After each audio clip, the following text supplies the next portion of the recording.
দীপু, তুই আবার ক্যাদদানি মারছিস?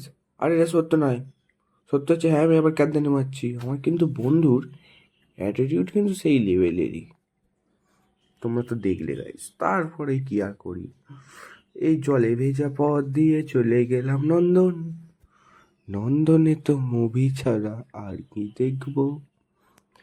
এইটাই হচ্ছে গাইস ফেমাস জিনিস, যার সামনে সবাই নন্দনে গেলে ছবি দেয়, তো ছবি তুলছে। বাট আমি চা এককারি বাড়া, তাই একটু ভিডিও করে নিয়ে চাটা খেয়ে নিলাম, ভিতর দিকে গেলাম, তারপর বেরিয়ে পড়লাম গাইস।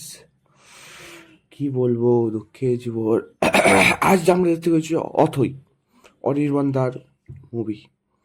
সো তারপরে আমরা গাইস হাওড়া স্টেশনে চলে গেলাম। আমরা একটা ট্রেন মিস করেছিলাম, তাই জন্য গাইস আমাদের টোটাল 2 ঘন্টা পর আবার ট্রেন এলো। বাই সব ট্রেনে এসে বাড়ি। এবার মুভিটা গাইস ছিল ব্যাপক। সো তোমরা লাইক করো, আর